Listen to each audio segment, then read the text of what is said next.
This is Kerrigan & Company. You know, folks, I've known the College Hype team for more than 20 years. They're a local screen print and embroidery company servicing the New England area and beyond. Now, what makes the team so special is that they have more than 35 years of experience and they do all the work in-house. I love their tagline, making a difference one t-shirt at a time. Speaking from experience, I know that is the truth. Learn more at collegehype.com. Hi, everybody. This is Kim Kerrigan. Coming up on this edition of Kerrigan & Company, keeping me company, one of Boston's favorite morning radio personalities. This is Kerrigan & Company. Kerrigan & Company is here for you. Yes, Kerrigan & Company is here for you. Welcome, everybody, to Kerrigan & Company. Great to have you with us for this episode number 36, by the way. We are putting these babies in the books. And this one, of course, presented by A&B Burger. I'm so excited about who is keeping me company today. Now, this is somebody, believe it or not, that I have never met until today. And now I feel like I've known her for a very long time. Many of you know her the way I do. She helps to get me out of bed in the morning, makes my day start on a bright note, and I'm sure that you feel the exact same way. From the Bob and LBF morning show on WROR, this is Lauren Beckham Falcone. That's me. It's good to have you with us. Yeah, it's so fun to be here. One of the very first things I said was, I'm going to call you Lauren. That is good. But that's not how your listeners actually know you. No, they know me as LBF because I wanted the three initial thing, RBG. I was like, I love that. Yeah, right. No, it was because previously it was the Lauren and Wally show, and there was an extra Lauren, and they didn't know what to do with me, and then we came up. And you know who actually nicknamed me LBF? This is a little trivia for you. David Wade. I'll be darned. Yeah, I used to do American Idol recaps on Fox, and he couldn't deal with Lauren Beckham Falcone. He's like, I'm calling you LBF. I love and it. I was Well, like, good for hey, David. So, there you go. You owe all of this to Mr. Wade. That's right. Actually, I have to tell you, you owe all of this to you because I was doing a little research about you. And people may not know this, but you actually started on the print side, as did your mother. You come from a legacy. I'm a Nepo baby because my mother was a columnist at the Boston Herald. And once I graduated from college, I had a journalism degree and I got a job as an editorial assistant at the Boston Herald. This is how old I am, delivering faxes and answering the phone. No one does that anymore. And then I just worked my way up through the ranks and was a feature writer and then a reporter, and then I wrote a column myself. So it was really fun. So tell me about that. Did you say it was really fun? Why have you steered away from it? Well, it was working for the Boston Herald in the early 90s was just magical. It was like the paper. If you ever see this old movie called The Paper, it is exactly like that. I called it the Island of Misfit Toys. I felt I found my people.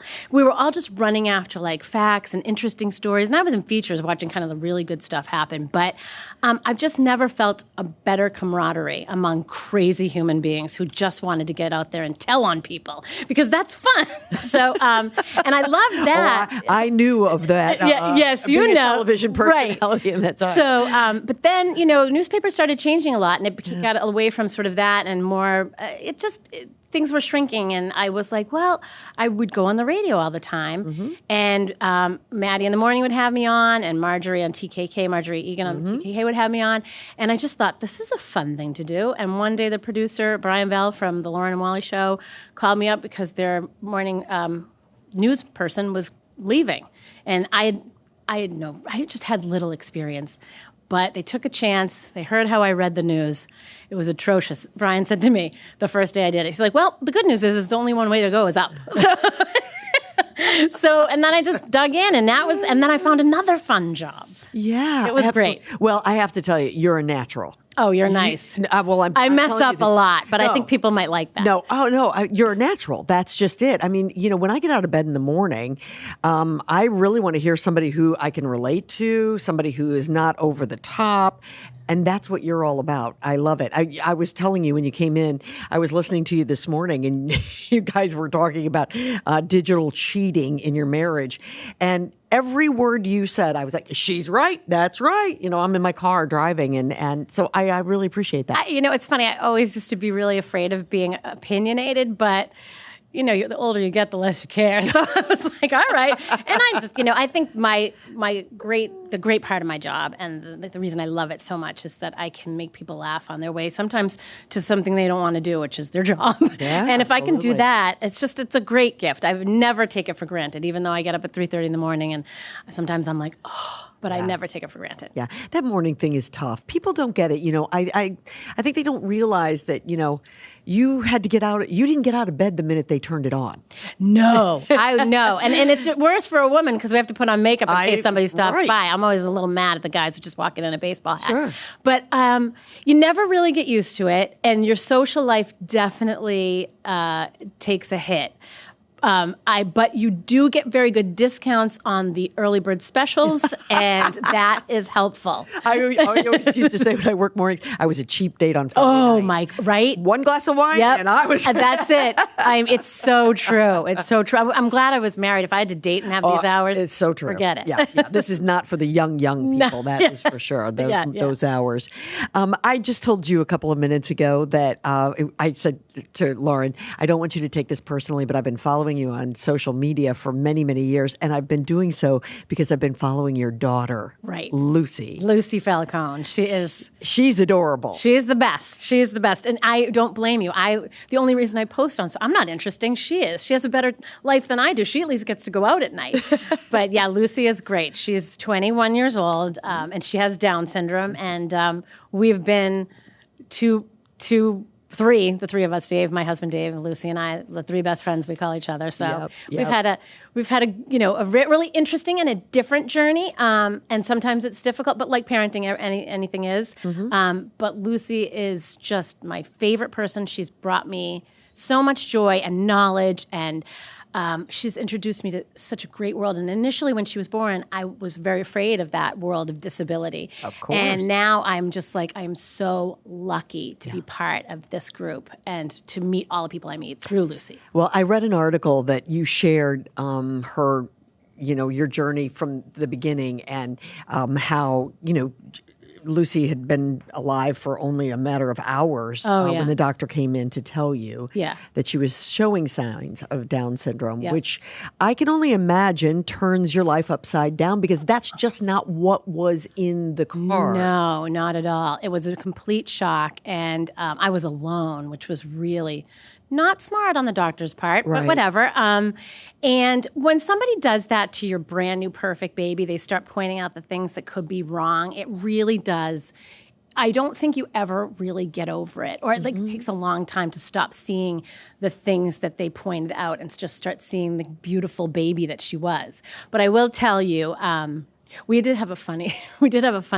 everything as a joke in my family. So they would say like, oh, she has this and she has this. And I'm like, but my brother Rob has this and my sister has that. And then I turned to my father and I said, I think that we are the highest functioning people with Down syndrome ever. We should be on 60 Minutes. I think we all have. So but we've always laughed at everything that scared us. That's kind of what I do for a living now. But like everything about Lucy has been, sometimes scary, but always worth it, and always joyful, and for any parent who's out there who has a kid with a diagnosis, a new diagnosis, a surprise diagnosis, or even something that you knew and you're preparing for, I can't tell you how every single day I am so grateful Lucy is Lucy. Oh, absolutely. Well, she just seems like a joy. And she's 21. Yes. So tell me where she is in the progress of her life. Well, she is... Besides the fact that she's a legal drinker yes, now. Right. She's a legal drinker. Drink, well, what she mostly does is she goes with my mother to Club Cafe in Boston and to the open mic and sings show tunes. She does that quite a bit. Lucy is at the Cotting School in Lexington, which is a school for individuals with special needs, and that goes all the way up to 22. So when you're in Massachusetts, you're educated until 22 with their special needs program, and then afterwards they call it the cliff. It's a little scary because then you're kind of pushed out in the world and we have to find a program for her. So we're looking at day programs and things like that and sort of figuring that all out. It's kind of, it's a different version of finding a college in a way or a job after you get out of college. So we're sort of looking at what the trajectory will be of her life for the coming years. I know it's going to be fantastic. I think it'll be fun for her because that's really all we do. Like, last night I said, what do you want to do tomorrow? She's like, I think sushi. I'm like, oh, really?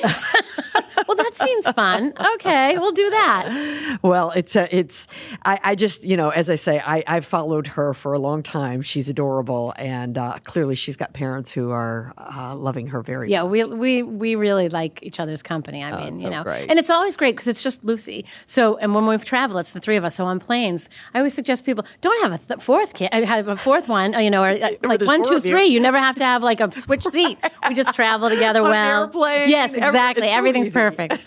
3 men in a tub. Maybe I should have thought. I know, really, huh? I think your daughter would be like, "Wait a minute, Mom." Grace is like, "Wait a minute, that would be minus me." Yes, right. Well, listen, we got a really cool show today. I'm very, very excited about this. So I'm glad that you're here. Coming up next, the lead singer for 38 Special. I'm so excited about this. Who would have thought, idea. right? I love Hold on 38 loosely, Special. my friend. That's right. We're gonna get. We got to get the background on the name of the band. Yes. And why they were named that. I've got a little trivia about them that I found. Okay. That is so fun that we're going to share, and we'll get his take on the start of MTV. I'm just going to leave it at that. Okay, I was there. Were you? Well, I mean, alive. Oh, yeah, of course. We were there. You got it. So Don Barnes is our guest, and he's coming up next right here on Kerrigan & Company. Folks, I've known the College Hype team for more than 20 years. They're a local screen print and embroidery company servicing the New England area and beyond. Now, what makes the team so special is that they have more than 35 years of experience, and they do all the work in-house. I love their tagline, making a difference one T-shirt at a time. Speaking from experience, I know that is the truth. Learn more at collegehype.com. The Topsfield Fair, America's oldest fair, is back October 4th through October the 14th. See legendary band Three Dog Night on Wednesday, October the 9th, Southern rock band 38 Special on Thursday, October 10th, and don't miss Maddie and Tay, Friday, October the 11th. All shows are free with admission, plus all the fun and food you'd expect from the fair. Save time and money. Get your advance tickets at the gate or online now at topsfieldfair.org. That's topsfieldfair.org. This segment of Kerrigan & Company is brought to you by Lucia Lighting and Design, where people in the know go for the best possible lighting and design experience. Welcome back, everybody, to Kerrigan & Company. Great to have you with us, and I have to tell you, it's great to have my co-host with me today, Lauren Beckham Falcone. You go by LBF. I'm calling you Lauren. That's good. It's easier. She, of course, is the co-host over there on WROR in the mornings, and if you haven't checked them out, be sure that you do. I'm so excited. We said before the break that we have a very special guest with us. When I read this, I was like, what? Are you kidding me? Well, Lauren, we said you're the perfect person to be co-hosting when we had this guest. Yes. So we are very excited to have singer, guitarist, songwriter, and the lead singer for 38 Special, Don Barnes, with us. Don, hi, and welcome to Kerrigan & Company. Thank you for having me on. Yeah, it's all my fault. I'm to blame, I guess. Just don't mind me. I'm fangirling out a little bit here because 38 Special is my jam, and I love it. Well, 38. Yeah, we started out. We made all our mistakes in public, so it wasn't an overnight.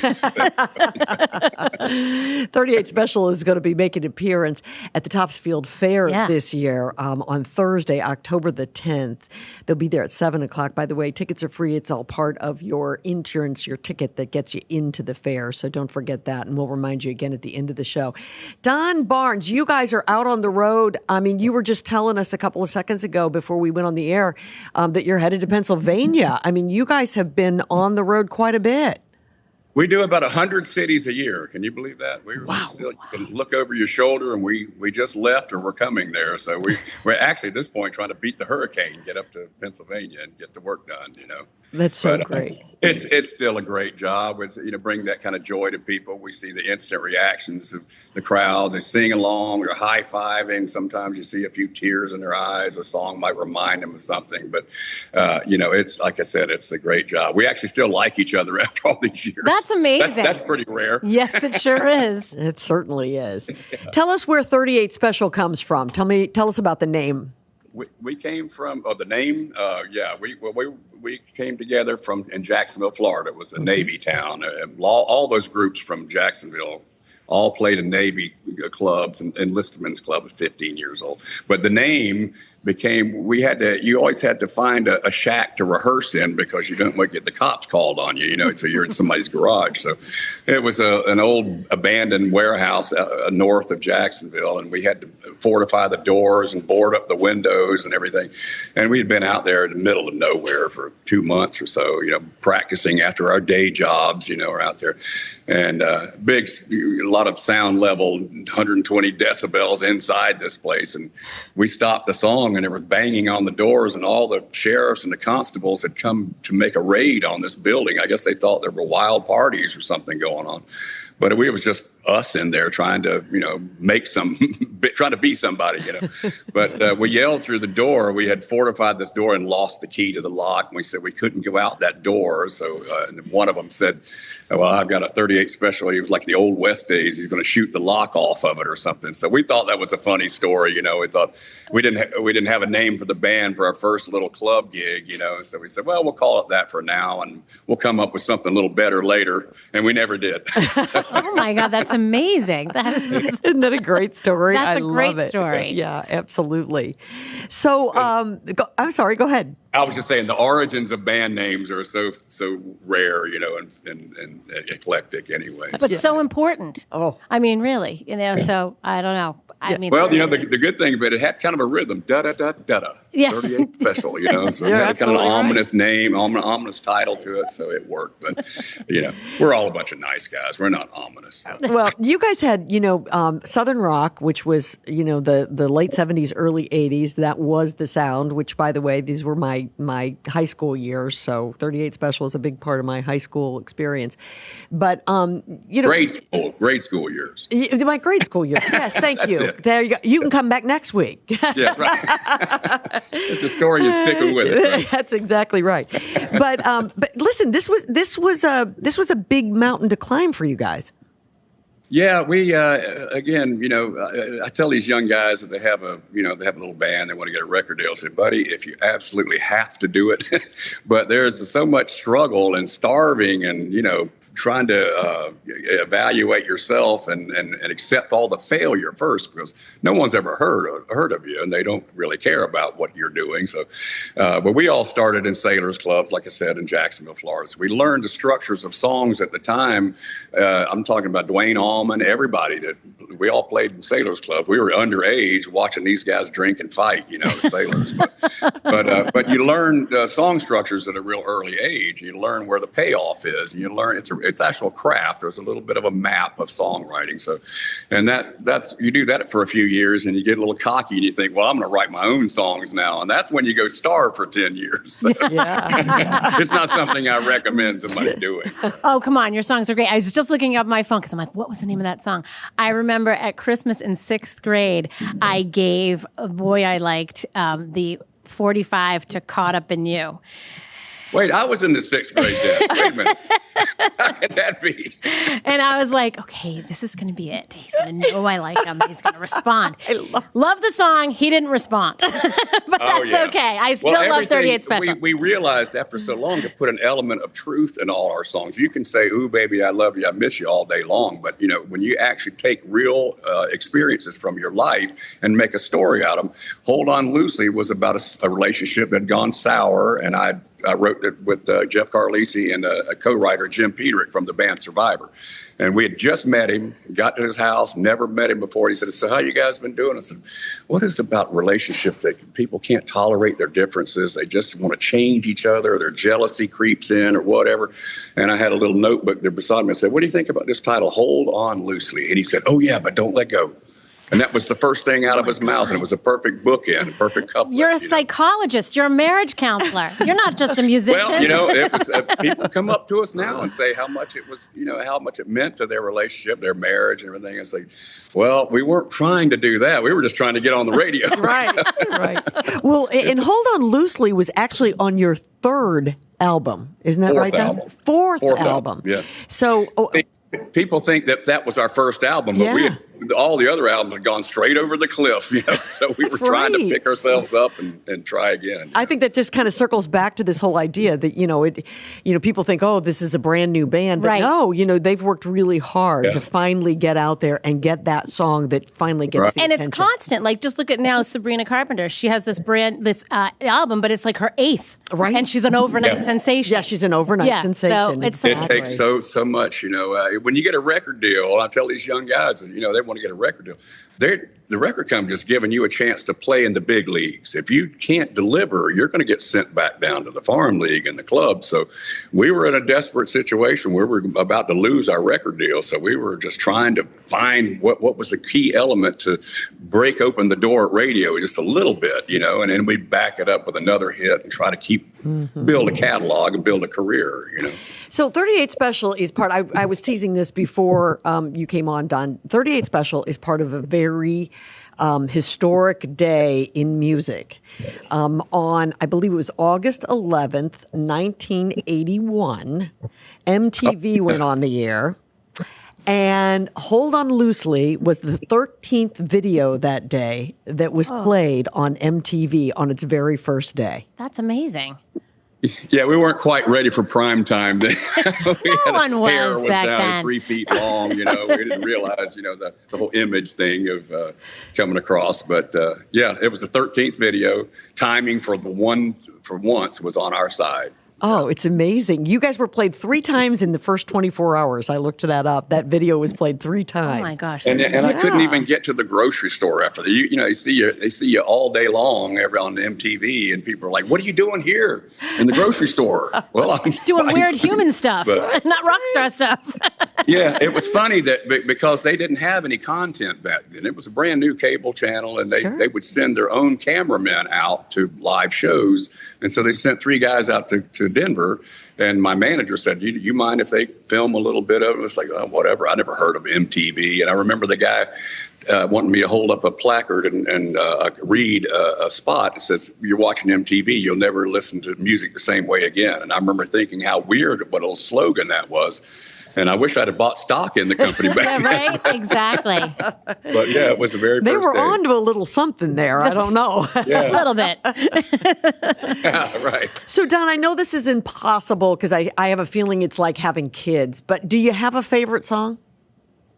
They all, just like you said, they're like your children. You send them out in the world and hope people accept them and like them. But, there's some songs that mean the most to me in truth, but there's a song called Chain Lightning. We do a lot of big production, big lightning and smoke and all that. But overall, they all have that special place, because I remember the process of writing it, and they all are kind of milestones in your life. So when anybody talks about 1982, or I can remember what song was climbing the charts at the time. So all those things, to all of us as a group, they mean a lot, but not a real. I mean, Hold On Loosely really is the favorite one because it was one of the first ones we wrote with Jim Peter. 43 years later, it's an anthemic song that says so much and so little of a bit of like a short story. And the thing too is the verse chords are the same as the chorus chords. It's so simple that it's like the beauty is in the simplicity of it, So. Absolutely. That's why I can sing it. It's not difficult. That's great. We've interviewed a lot of musicians on WROR, and I've got to tell you that this has just been a delight. Like, I've learned so much. Yeah. It's great. Yeah, it's not, like I said, with these young guys, it's not something I recommend they do if they have any more stability to fall back on, but if you're good with your hands or stay in school or something. But we were too stubborn to quit. We were accepting of what was coming for us. And you get a couple of feet down the road, you think, well, I don't want to turn back now. We came this far, so we used to open all these shows with the big stars. We were the opener for Kiss back in the 70s. It was their biggest year. They had like 400 million. Wow. Oh my God, I think my husband saw you. We were this little unknown Southern rock band out there opening for Kiss. Yeah. And what's funny is the radio stations, everywhere they went, they had Kiss face contests where the fans would put grease paint on their face of their favorite character. So we would come out, and the first 80 rows is nothing but Kiss faces. It's like Twilight Zone. Oh my goodness. Oh, hey, listen, I mentioned you guys are coming to play at the Topsfield Fair. Those fair groups are fun, aren't they? They're people who really let me tell you, we have that. the best memories of Topsfield Fair last time. They couldn't fit another person in there. It was so packed in there. So Awesome. we're really looking forward to it. Got a lot of Manic fans up there. It's very nice to come back. Absolutely. Yeah, and they can look forward to all the hits, right? Oh, yeah. We line them up. We bang these songs against each other. It's an hour and 40 minutes of everything you want to hear through the songs from movies, Revenge of the Nerds, Back to Paradise, and all these songs. And people are stunned that they can't believe all the songs we had because we just kept backing one up against each other through the years. So an hour and 40 minutes, we're exhausted and they're exhausted along with us. So more bang for the buck, right? That is for sure. Don Barnes, 38 Special. So happy that you could be a part of the show. And we'll look forward to seeing you on October the 10th at the Topsfield Fair. Yeah, we're firing on all cylinders. Everybody make it out. We're going to have a big time. Thanks for having me on, Kim and Lauren. You bet. This is Kerrigan and Company. I love the products and the people at Lucia Lighting and Design in Lynn, Massachusetts. During my most recent visit, owner Lucy Dearborn showed me their Mia Lucia design studio. All of the products in Lucia Lighting's new gallery are made right here in the United States and are fully customized. I guarantee you will be impressed with the wide variety of unique decorative lighting. If you can imagine it, the experts at Lucia Lighting Design can make your dreams come true. Learn more at lucialighting.com. That's lucialighting.com. Everybody's talking about pumpkin spice, but I'm more interested in giant pumpkins at the Topsfield Fair. Every year I go and see the winning pumpkin, and I have seen dozens of them. Still, I marvel over the size of those pumpkins at the Topsfield Fair. By the way, the fair is taking place October the 4th to the 14th, and you can order tickets now and save with pre-fair discount pricing. Simply go to topsfieldfair.org and click on the Tickets tab. You can easily buy admission and ride tickets at discounted prices. Don't wait. Go to topsfieldfair.org right now. Discount ticket sales end on October the 3rd. If you like rum, you're going to love Rumson's Rum, New England's most award-winning rum brand. Rumson creates distinctive and savory flavor profiles by hand-selecting and marrying the finest barrel-aged Caribbean rums. The spirits are then blended and finished in the New England Rum House. Choose from Rumson's Gold, Spice, Grand Reserve, or Coffee Rum, which is smooth and sweet with a warm roasted coffee flavor, a hint of vanilla, and a decadent buttery finish. Find Rumson's at liquor stores or ask for it at your favorite restaurant. Learn more at rumsons.com. That's rumsons.com. Rumsons. Life lived, life enjoyed. This segment of Kerrigan and Company is brought to us by Bill Haney's North Shore Music Theater.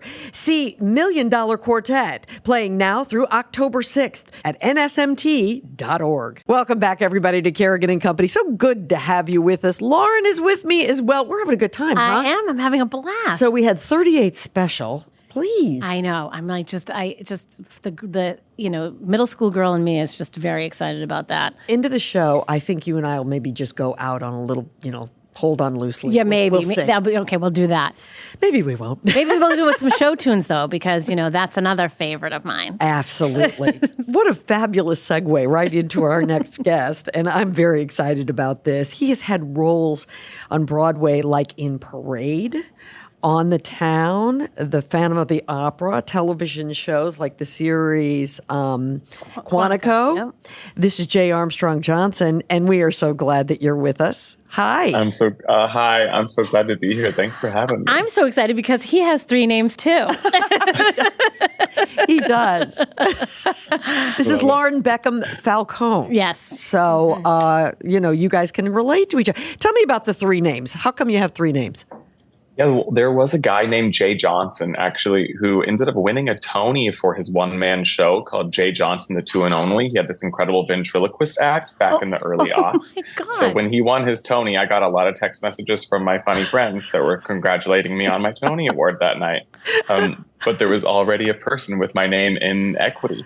And since you can't have the same name, I decided to use my God-given birth middle name. So my full legal name is J. Armstrong Johnson, and now it's my full professional name. That's a good middle name. It is. It's very star quality. I Yeah. think your parents were like, this one, he's going to be I think. something. It's my mom's maiden name. Oh, and perfect. My grandfather only had 2 daughters, so the name wasn't going to be carried on as traditionally by the male counterparts of family members. So it's being carried on via my middle name. That's pretty good. It's good stuff. Jay, tell us, when was the first Broadway show? That I did or that I saw? Well, How about both? well, there you go. Both, yeah. First Broadway show I saw was Thoroughly Modern Millie, starring Sutton Foster? Sutton Foster and Gavin Creel.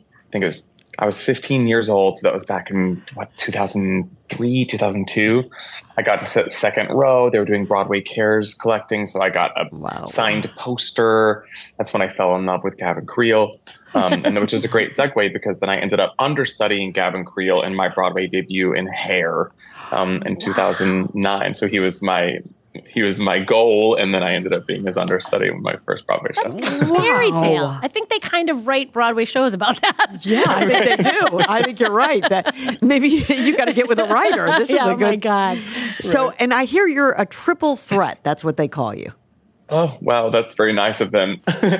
Yeah. I was a dance major at my performing arts high school in Texas. So most of my training was in dance, but I've sung my whole life. And I've been working professionally since I was about 13. So acting has always kind of come naturally to me. So yeah, I like to do it all. Musical theater, there's 3 different things that you kind of got to do in musical theater. And I like to do them all. So I'm glad people think that I can do them all well. Yeah. I find that a lot of people have that like secret life of like, say, like a Kristen Bell, where they're like dancers and Broadway actors and singers, and you're always so like an actor usually is so well rounded. You're like, they can sing and dance, and it's just amazing. But I mean, you're doing it all the time at this point, so that's exciting. Yeah, it kind of freaked me out when I first found out that Christopher Walken was a tapper, right? Like, who knew Right? Christopher Walken could tap dance, right? It's like, it was very cool. So, talk to us about, this is something I'll never do. I'll never try out for a Broadway show. So I have this vision of what this is like. You go in, there's all these people. If you're a Real everybody's got the Housewife, you can script. these days, Well, right? yeah, apparently you can. I know. But again, I'm not that either. So. But tell me about like when you go in, what it's like to try out. And now I'm sure you're in a different place because you've had some roles. But what's that original? What's that all about? Yeah, I mean, I first started auditioning for Broadway shows when I was in college. So I went to NYU Steinhardt's. I was a music major at NYU, and I would often skip classes that I didn't care about to go to Broadway auditions. And so a lot of those were dance calls, since I danced a lot in high school. So that is kind of the thing you're talking about, is we call it a cattle call, where there's just hundreds of dancers that are hoping to get one of the 8 spots that they're looking for. So there's that part of my life where I was kind of dancing for the job, and that's where I kind of got my foot in the door at the industry, was through dance calls. And then once I started getting more roles and I got agents and I got managers, then all of a sudden I'm getting appointments, right? So my agents would submit me to a casting office for a specific role, and then I get an appointment. So I get 5 to 20 minutes in a room with a creative team to sing and to dance, or to sing and to act usually. So that's kind of my life more these days, is appointments rather than big cattle calls, which is a bit nicer. Those cattle calls can be unnerving. Oh, I have a question about rejection, because it usually happens to me a lot. So I like to ask people about it. But when you were, doing these things, have you ever been rejected for something that you thought you'd be perfect for, but then you knew it was like, it didn't work out for a reason? Because I love those stories, because it helps a person who's experiencing it right now to kind of work through it. Yeah, this past 6 months actually have been pretty difficult for me personally in my career, because there have been about 4 projects that I've kind of meditated on and thought about since I was really young that have come to fruition this year. So 4 major auditions I've had that didn't go my way this time around, and I've had to really kind of sit with myself and not necessarily think about it as rejection, but as an opportunity that could be for in the future. Yes. Right. So it happens so often, and I've had to just relabel it in my mind as this is not a rejection. This is an opportunity. Yeah. Right. There could be someone in that room that loved my work, but I wasn't right for it. And then it'll lead to something later in the future. So that's great. You know, That's a good way to career. It is. Yes, it is, and that's a good way to look at it, because I think you can't survive if you take it personally every single time you walk in.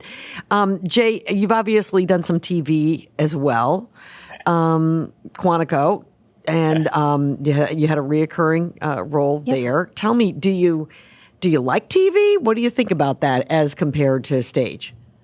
I loved TV mostly because I'd never studied it. And so when I got the opportunity to do it, it was like a crash course in what it means to act for a camera. I'm a theater boy, grew up dancing, grew up singing.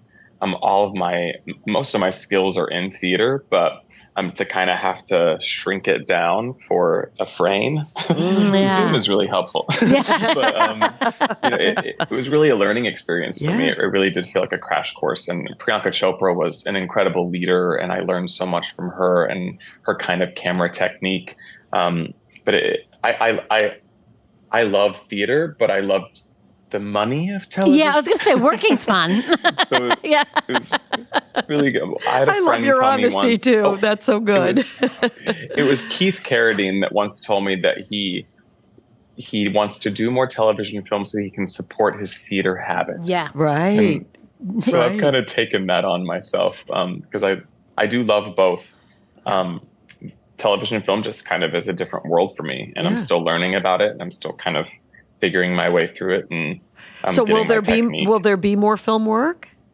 Let's hope so. You know, from your mouth to God's ears. I've gotten really close to a bunch of different projects, you know, and my agents are like, oh, it's just a matter of time. So, you know, again, it's a wild career that I've chosen, and I'm pretty confident that another one will come my way.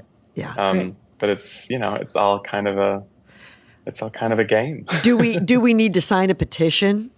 Let's do it. You know, anything can help, really. Lauren and I will start. For sure. We'll be your first two signatures there on there. I appreciate it. I have a question. If somebody's going, what's your favorite Broadway show right now that you've seen lately? And what's your favorite TV show that you're watching right now? What's crazy is I'm catching up on The Crown. I know. Oh my God, my sister just did. And that must be like an NYU related sort of delay. But she loves it. Oh, yeah. Once my partner found out I hadn't seen The Crown yet, he made me. So we're in the middle of The I'm Crown. actually sort of shocked by this because, I mean, I'm like the girl that when it came out, I just binged. Oh, me too. Each so amazing. season. So amazing. Unbelievable. Yeah. So beautiful. So well So acted. beautifully I'm obsessed shot. with it. Yeah. My favorite Broadway show that's like currently on right now is probably Oh, Mary. Oh, I know. Oh, did you? Oh, I'm so jealous. You got to see it. Oh. I mean, and I haven't even seen it on Broadway. I saw it off Broadway, and it was still my favorite thing I've seen all season long. I mean, it blew me away. I've never laughed so hard in a theater in my entire Gotta get life. tickets to that. Yeah. Gotta go and see it. It's just so funny, so smart, so stupid. It's so good. Yeah. Well, listen, we want to ask you about a big fundraiser that you have coming up. And it's related to Hocus Pocus. First off, I love that the movies. You know, my daughter grew up. Oh, please! My daughter grew up watching them, and so we would watch them 5 million times, and still do during the holiday season. And the fact that you have come up with this fabulous idea, just share it with our listeners and our viewers. Yeah, for sure. I love Halloween. Hocus Pocus is one of my favorite movies. I've always wanted to be Bette Midler as Winifred Sanderson for Halloween, but I wanted to do it right. So 9 years ago, I was doing a concert and with some friends of mine, and I said, let's make it a Halloween concert. And it was kind of an album release of a previous concert I had done. So we decided to just do it. And I was doing Quantico at the time, so I had a little bit of money in the bank to hire a wig artist and a costume designer and some makeup artists to like really make this concert version of like Hocus Pocus come to life. So that was the first year we did it back in 2016.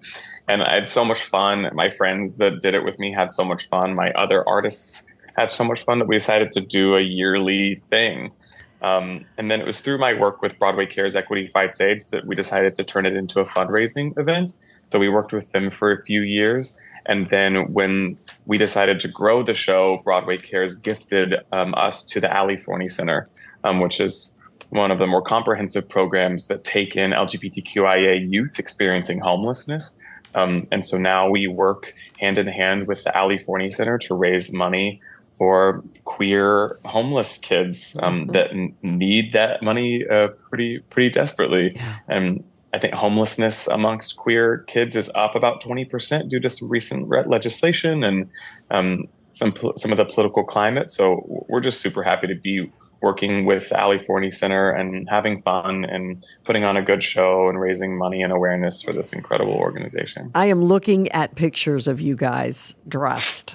And I'm showing it. Oh my Laura. God, that Look wig is fantastic. amazing. Yeah, it's so fun. Have you heard from Bette Midler as a result? I did. So you remember back during the pandemic, because Bette does her own Halloween fundraising she does. event. Yes. Mm-hmm. And so Mark Shaman is a good friend of mine because I did Catch Me If You Can on Broadway with Mark. And so he reached out over the pandemic and asked if he could use our track of I Put a Spell on You so that Bette could sing to our track for her pandemic online performance for her benefit concert. So she actually knows who I am. She's heard me sing I Put a Spell on You. She's utilized the track that we created for our album. So jealous.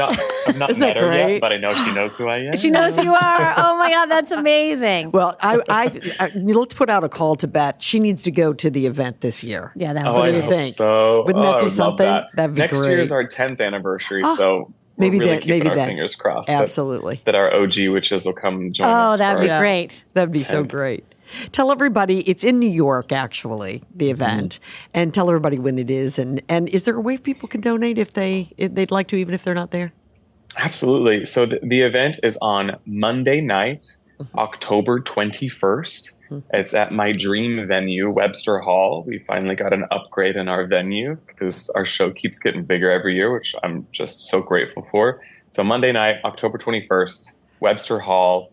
Doors open at 7 p.m. Show starts at 8. Pre-party, post-party. Come in Halloween costumes. There's going to be a big costume contest with some celebrity costume contest judges that'll be there giving out prizes. And you can go to our Instagram account, ipasoy.live, for some more information. You can also go to my website, jarmstrongjohnson.org, for more information. But that's where you can kind of go get tickets. And if you're into supporting the Ali Forney Center in a deeper way by being a sponsor of the show, that's also an opportunity. So you can grab tickets and sponsorships at those websites. That's great. Jay, this has been such a delight. You are really a treat, and we're so lucky to get you today. I hope that the benefit is terrific, and we can't wait for the next role. Oh, I cannot wait. I mean, I want to take the day off on October 21st and 22nd just to go. Lucy was the Sarah Jessica Parker character last year, my daughter. Her daughter. So, yeah, she was really into it. If she can come with me and dress up. So it'd be a lot of fun. Well, that's so great. great. Congratulations on this event. That's amazing. Yeah. No, thank you. Thank you for having me. I really appreciate it, y'all. This has been a lot of fun. J. Armstrong Johnson, thanks so very much. Thank you. This is Kerrigan & Company. There's a whole lot of shaking going on when the hit musical $1 Million Quartet rocks the stage at Bill Haney's North Shore Music Theater. Now through October 6th. Tickets at nsmt.org. Wouldn't it be great to have those full cheeks you had when you were younger, but not have to go through a major procedure to get them?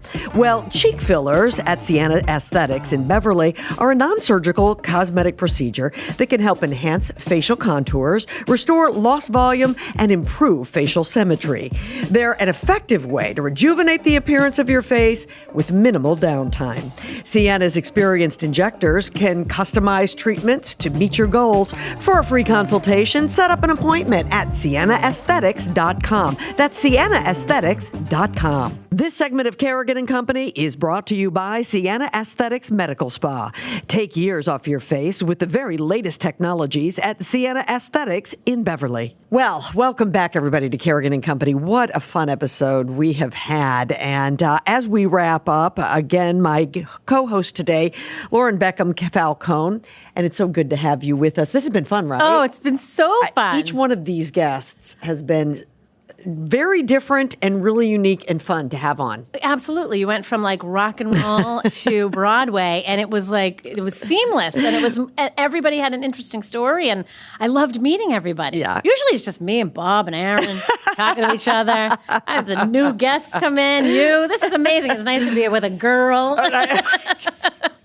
Next time Bob's on vacation, I'll come. Okay, all right, thank you. Maybe we could get Bob to go soon, right? Oh, Bob, we're just teasing. We're just kidding. We love you, Bob. We're just teasing, Bob. We promise. Hey, listen. Every morning you do Super Smart. Yes, right. I do. Where do you get all that stuff? I do a lot of little research, but the Google machine is pretty nice to me. But it's a lot of work. It is. It is. You'd think I'd be smarter. No, that's not true. I'm not good at trivia night. It's weird. Well, they're on WROR. She does the Super Smart 60 seconds, $1,000. $1,000 in 60 seconds if you can answer those questions. How often do you guys give away $1,000? I'd say like four times a year, maybe 4 or 5 times a year. We've had some winners. I mean, I'm trying to give it away. It's just, Super Smart is not easy. You have to be super smart. Yeah. Mm-hmm. Well, we don't exactly do that, but we have our College Hype Fast Five. Oh, okay. Okay. So it's 5 rapid fire questions. Okay. And you need to answer them within 30 seconds. Okay. Oh my goodness. I'm usually on not the business end of this. I'm on the asking end. You're the asker. Exactly. College Hype, making a difference, one T-shirt at a time. collegehype.com. Go there today. All right. Are you ready, my friend? I'm ready. Here we go. Favorite artist you play on WROR? 38 Special and Cyndi Lauper. Cyndi Lauper. Hot or cold iced coffee? Hot or iced coffee? Hot. Black. Year round? Yes. Yeah, me too. What's an expression that's only used in your family and only your family understands? I can't say that one on air, but let's see. It's the one they don't understand. It's I don't want to go to the cafeteria. It just means you thought you wanted to do something, but you didn't end up doing it. Favorite movie of all time? The Goodbye Girl or The Way We Were.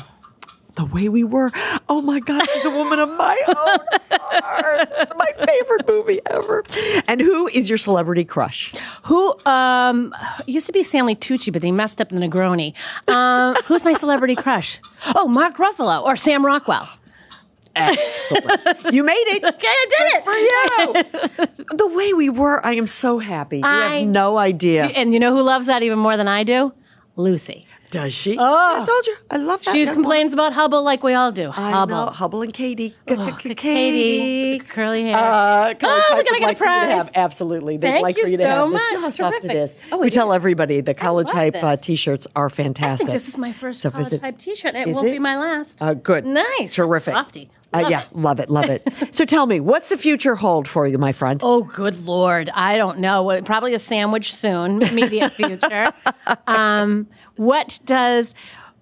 You okay with the mornings? You going to hang in there for a while? I love it. I love it. I'm a morning person. And I mean, I would like an extra half hour sleep, but that's okay. I love mornings. I would do it for as long as I possibly can. Hope my bosses are listening. I do love it, and it's just a great way to, I'm trying to make people happy, and that's all I've ever wanted to do. I'm a middle child. I'm a pleaser. So if I can do that in the mornings and make people laugh on their way to work, that's, it's a dream job for me, a dream job. Well, it's been a dream to have you here. It really has been a delight. Oh, thank you so much. I'm so glad we finally met. Yeah, me too. I have to tell you, my friend lived in Swampscott briefly. She was renting a house, and her big sale, she's like, to me to come up. She's like, come up. Kim Kerrigan lives 3 doors down.